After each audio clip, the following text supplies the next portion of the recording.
नमस्कार दोस्तों, जैसा कि आप जान रहे हैं कि हम लोग पुणे इलेक्शन को एक सोशल एक्टिविटी के मुद्दे से देख रहे हैं। हम लोगों की कोशिश है कि हम लोगों को काम करते वक्त जो भी परेशानियां आती हैं, स्पेशली हम लोग देखते हैं कि नगर सेवक और जो काम कर रहे हैं, हम लोग जैसे सोशल एक्टिविस्ट लोग हैं, बहुत सारे समाज में आज काम कर रहे हैं, तो हमें जब परेशानी लगती है तो हम लोग नगर सेवक की ओर देखते हैं कि इन्होंने ये गलत डिसीजन क्यों ले लिया, इन्होंने ये ऐसा क्यों कर रहे हैं। तो हमारे पास में बहुत सारे ऐसे सवाल होते हैं। बड़ी खुशकिस्मती है कि बहुत इंपॉर्टेंट अभी इलेक्शन होने वाला है, उसमें आज वार्ड जो है अपना सहकार नगर का जो वार्ड है, वहां से हमारे 3 कैंडिडेट, मनसे से, कांग्रेस से 2 कैंडिडेट, आज बहुत ही सुंदर यहाँ पे जनसंवाद के बाद उनसे बात करने का मौका मिल रहा है हमें। तो मैं चाहूंगा आपसे एक विजन जानने का। मैंने अभी बात की, आपका सारी बातें समझा, लेकिन कचरा जो है वो बहुत इंपॉर्टेंट फैक्टर है, आप ये जानते हैं। आपका अभी हमारे चारों तरफ में तलजाई है, तलजाई के नीचे में जो वसाहत है, मैंने देखा है कि बहुत ज्यादा गंदगी रहती है। सिर्फ टीएमसी पे ढकेलने से नहीं होगा। आपका क्या प्लानिंग है उस कचरे को लेकर के? कोई प्लान है? आपने समझा है कि इसमें क्या, क्यों ऐसा कचरे को लेकर परेशानी हो रही है, उसका लेकर के क्या प्लान है आपका? पहले तो मतलब आप जो बोल रहे हैं कि तर्जे टेकड़ी के नीचे जो बस्ती विभाग है, वहाँ से जो कचरा आता है, मतलब ड्राई कचरा और वेट कचरा डिस्ट्रीब्यूट किया जाता है, उसका मैं उसके ऊपर काम करूँगा। अगर मैं चुन के आया तो मैं प्रभाग निहाय मतलब उसका जो प्रोसेसिंग होती है कचरे की, हाँ मराठी चलेगा ना, हाँ त्याची प्रक्रिया केंद्र उभारेल मी, प्रक्रिया केंद्र उभारेल मी माझ्या प्रभागामध्ये, की इथला कचरा इथंच त्याची विल्हेवाट आणि त्याची प्रोसेसिंग चालू करेल। आणि दुसरं म्हणजे त्याचं याच्यावरती काम करेल की त्याचं कंपोस्टिंग कसं करेल, कंपोस्टिंगसाठी त्याची काहीतरी अभ्यासू लोकांची मदत घेईल। मला जर ज्या गोष्टी ज्ञात नाही आहेत तर मी सायंटिफिक त्याची काय कारण आहेत, पुढं केल्यावरती काय होईल नाही होईल त्याचा उपयोग, म्हणजे मागे आमच्या मनसेचेच नगरसेवक होते, मला आठवते कॅम्पमधले वागसकर म्हणून, बाबू वागसकर, तर त्यांनी या कचऱ्याचा उपयोग असा केला होता की रस्ता बनवण्यासाठी तो कचरा वापरला गेला होता। हा प्लास्टिक आणि याचा आणि खूप मोठा रस्ता, तर प्लास्टिकवरती तो रस्ता तयार झाला आहे, म्हणजे कचऱ्याची विल्हेवाट लागलीच आहे आणि त्याचा टाकाऊपासून टिकाऊ हा उपयोग पण करण्यात आलाय। तर तसं काहीतरी मी प्लॅन करेन। मी काय करेल, जागी छोटे छोटे प्लांट तयार करण्याचा प्रयत्न करेल। तो जो कचरा, ओला कचरा तिथं जिरवण्याचा प्रयत्न करेल आणि सुका कचरा कशा प्रकारे मार्गी लावता येईल आणि त्यातून काय निर्माण नवीन काय करता येईल, रिसायकल करून त्यातून काय नवीन नवीन सुविधा आहेत। आज टेक्नॉलॉजी वाढतच चाललेल्या आहेत, इथून पुढे टेक्नॉलॉजी वाढतच जाणार। त्या टेक्नॉलॉजीचा उपयोग करून की तो माझ्या वार्डात तो कसा होईल, की त्याचं खत कसं तयार करता येईल, ते खत करून त्या झाडं वगैरे ग्रीनरी वाढवता येईल, ह्या पद्धतीसाठी मी ते नक्कीच प्रयत्न करेन। बहुत बढ़िया। ताई, आपका भी यही रहेगा? आपका कुछ मैन पावर बढ़ाना चाहूंगी मैं। मैन पावर कम है तो मैन पावर बढ़ाना चाहूंगी, और कंटेनर रखना चाहिए हर जगह पर। कंटेनर कम है इसलिए लोग कहीं भी कचरा फेंक देते हैं। अच्छा, घर घर पर आते हैं ले जाने के लिए, और जो रहता है कचरा वो बाहर फेंक देते हैं। ताई, उसमें पुणे का टीएमसी का एक विजन था शायद कि वो कंटेनर मुक्त शहर करना चाहते थे, इसीलिए वो ऐसा कर रहे थे। मैन पावर बढ़ाएंगे, मैन पावर तो बढ़ाना चाहिए, और उसका जो कचरा है वहीं पर भी गठन होना चाहिए। जी, हम लोग एक सजेशन के तौर पे भी आपको एक चीज बताएंगे। हम लोगों की कोशिश है कि हर प्रभाग में जैसे स्कूल जरूरी है, हॉस्पिटल जरूरी है, वैसे कचरे का एक संकलन केंद्र भी जरूरी है। और मैं आप लोगों से ये आग्रह करूंगा कि प्लीज, ये बहुत ज्यादा जरूरी है कि हर एक प्रभाग में एक कचरे का संकलन केंद्र हो। मैम, आप भी प्लीज आइए, प्लीज आइए। बायोगैस होना चाहिए।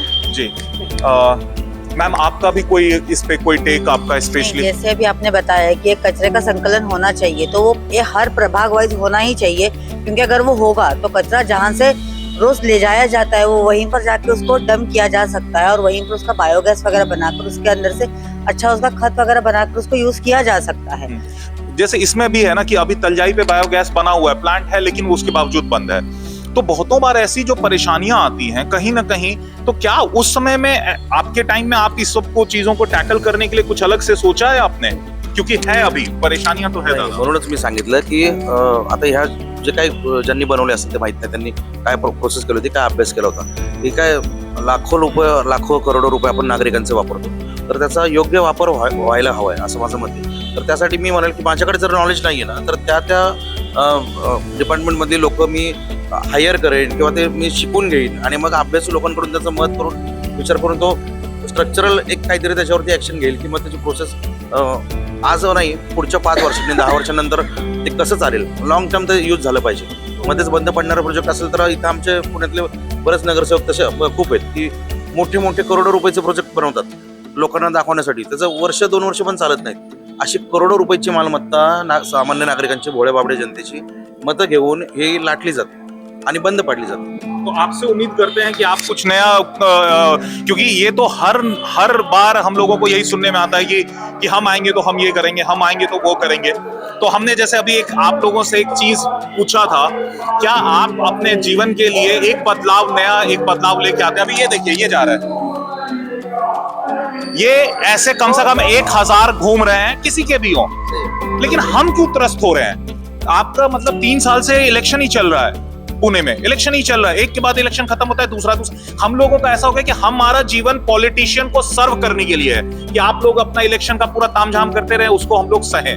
हम लोग भी उम्मीद करते हैं कि ये सारी चीजें जो है ये बंद हो, थोड़ा अलग टाइप से आप लोग आए. तो एक हम लोगों ने एक शुरुआत ली है कि अपने मन से आप ये कसम ले सकते हैं कि भाई मैं कभी भी अपने जीवन में मैं अपना कोई फ्लेक्स न लगाऊंगा, मतलब मेरा. लेकिन अगर अभी आप पूरा प्रभाग घूमकर देख सकते हो, हमारा फ्लेक्स कहीं पर भी नहीं है, हमने कहीं पर भी पब्लिश नहीं किया, क्योंकि अभी हम लोग नए हैं, हम लोग अभी न्यू इसके अंदर आए. लेकिन हमने ये सोचा कि हम लोग डोर टू डोर जाने का कंसेप्ट ज्यादा इंपॉर्टेंस देंगे, ना कि फ्लेक्स लगाने, क्योंकि फ्लेक्स ये आजकल हर रास्ते पर दिखाई देता है और आजकल इसको कोई इंपॉर्टेंस भी नहीं देता है.